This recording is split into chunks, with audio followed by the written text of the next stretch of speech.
Hi, I'm Dr. Prasad Wagle. I'm a senior hepatobiliary and gastrointestinal surgeon at Leelavati Hospital and Kambalail Hospital, Bombay.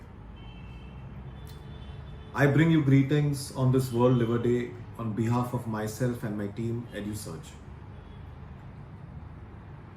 So, what is the need for having a World Organ Day? In particularly the liver. The whole idea being that one needs to increase the awareness of one's own organs, leading to a good and a healthy life. So, in this brief talk of mine, I'm going to focus on what is the basic action of the liver in our body, what does it do, what are the problems if the liver is unhealthy, what are the problems of cirrhosis, why does it occur, and finally, briefly about liver cancer, which incidentally is my specialty. What does the liver do? What is the importance of the liver in our body? The liver is the largest gland in our body and it's a metabolic factory. Everything that we eat or drink is to a certain extent taken care by the liver. It involves the digestive process. It secretes bile so that the fats in the body are metabolized and digested. It is a great storage organ. It stores the glucose, the excess glucose from your body. It stores the fats to a certain extent. And obviously, if there is something that goes wrong with the liver, the entire body would become topsy and turvy. Everything that we eat, whether healthy or unhealthy, has an impact on the liver. Anything that's unhealthy, obviously in the long run will cause some damage to the liver. So the few common liver ailments that we see in day-to-day practice are what we call as the non-alcoholic fatty liver disease, alcoholic steatohepatitis, viral hepatitis, and in the long run, all these conditions lead to what we term as cirrhosis of the liver. One of the biggest complications of cirrhosis in the long term is liver cell failure and liver cancer. So what do we mean by cirrhosis? Cirrhosis basically is an irreversible damage that occurs to the liver over a period of time because of the factors mentioned earlier. And it's a slow downward path. In the early parts of cirrhosis, it is still possible, in the early stages it's still possible to stem the rot and control the cirrhosis. But having crossed a certain limit, the liver cannot now regenerate in a healthy way and lead to a normal functioning. So what are the common causes of liver cirrhosis? In our country, alcohol, hepatitis, that's hepatitis B and hepatitis C. If you look at the demographics, hepatitis B is now on the decline, but unfortunately hepatitis C is on the upswing in India. Of course, you can have genetic reasons why cirrhosis can occur, and anything that is toxic in our diet can also lead to cirrhosis. Sometimes it's a combination of everything: unhealthy diet, alcohol, genetic factors that lead to cirrhosis. So it can be multifactorial at times. What are the complications of cirrhosis? Over a period of time, as the liver starts getting deranged, as cirrhosis progresses, there is cell death of the liver. It leads to liver cell failure. The commonest feature of liver cell failure is jaundice, as well as accumulation of fluid in the tummy, what we call as ascites. One of the most dreaded complications of liver cirrhosis is liver cancer. So let's have some insights into liver cancer. What are the types of liver cancers? What are the causes? What are the various symptoms? What are the tests available and the treatment options? So liver cancers can be divided into the primary liver cancers, what we term as hepatocellular cancers, or they may originate in the bile ducts within the liver, what we term as cholangiocarcinomas, or they could be secondary liver cancers, what we term as metastasis. So the cancer is elsewhere in the body anywhere in the gastrointestinal tract, and now it has metastasized in the liver. The focus of this talk is going to be primarily on hepatocellular cancers. So what are the various causes?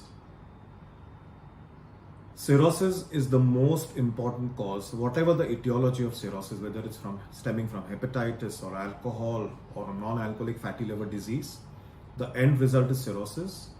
And cirrhosis is a field defect. It has occurred all throughout the liver and is a hotbed for formation of liver cancers.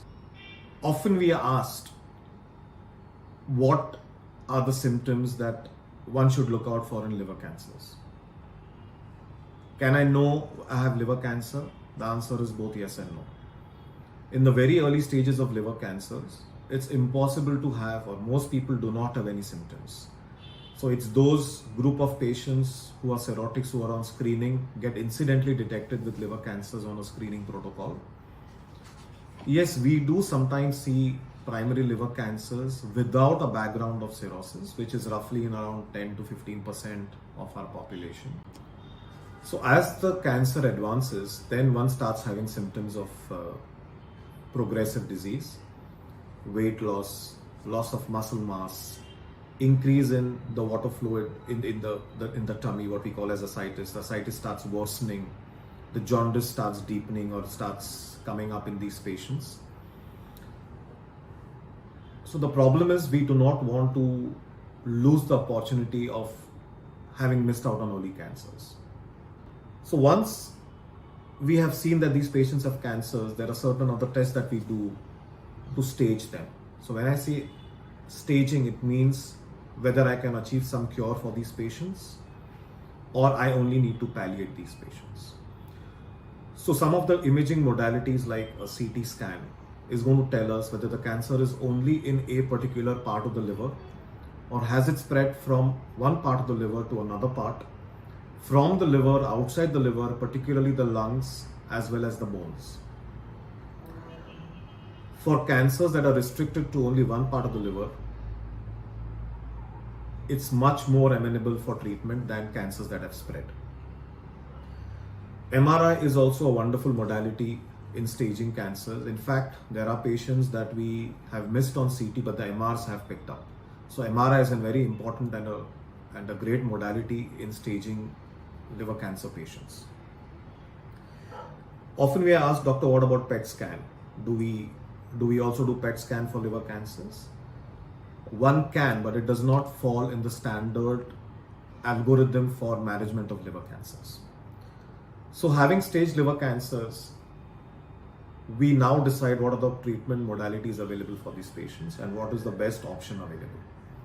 So the treatment modalities vary from surgery, which includes resectional surgery, that is, we remove the entire tumor along with a part of the liver, to what we term as ablative or radioablative procedures by either microwave or radiofrequency ablation, to liver transplantation. So that's the surgical part. You have the non-surgical part, which is radiological procedures, and you finally have either medical form of treatment or best supportive care. For tumors that are now amenable for cure, the only curative procedures are a surgical resection and liver transplantation.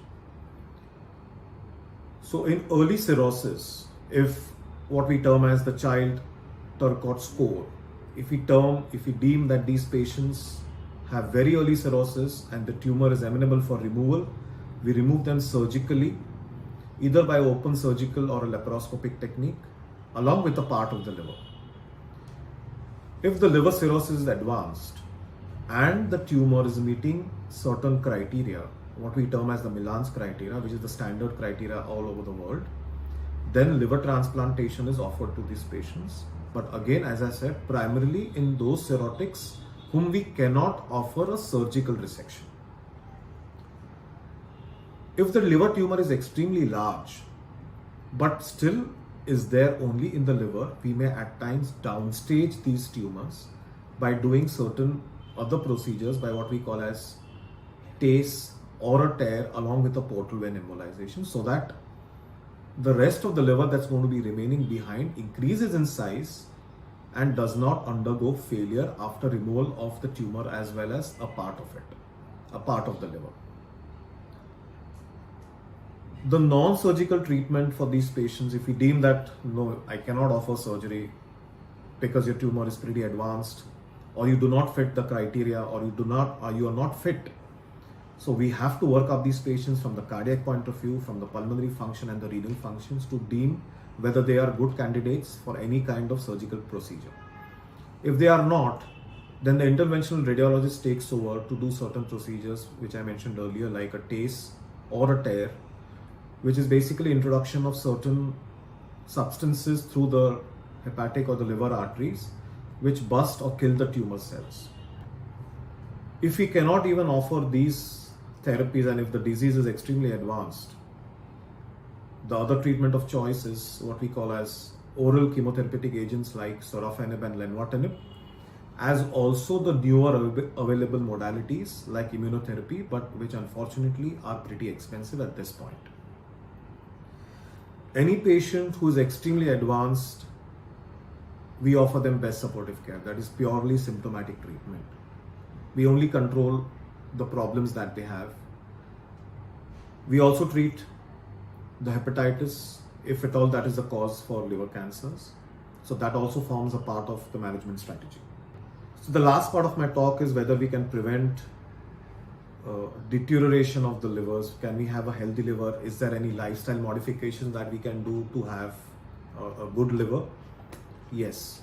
A healthy diet that comprises of plenty of vegetables, salads, white meat, good amount of exercise, at least on alternate days, a 40 or 45-minute walk is going to keep your liver healthy. People who have diabetes or metabolic syndromes, hyperlipidemias, need to take care and get treated for the diabetes and the abnormal lipid profiles. If the diabetes and the lipid profiles are under control, your liver is going to stay relatively healthy. Any patients who are diagnosed with hepatitis B or C will need to take treatment for that from their respective gastroenterologists. There are wonderful treatments available to cure hepatitis B and C and prevent progression to cirrhosis and thereby prevent the risk for liver cancers.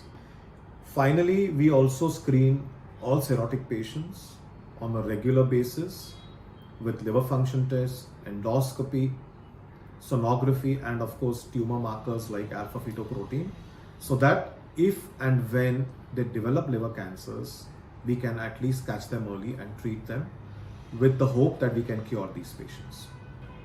So my friends, on this World Liver Day, I wish you a very healthy liver to live well. Take care of yourself, particularly in this COVID times. Stay healthy, stay safe. All the best to you.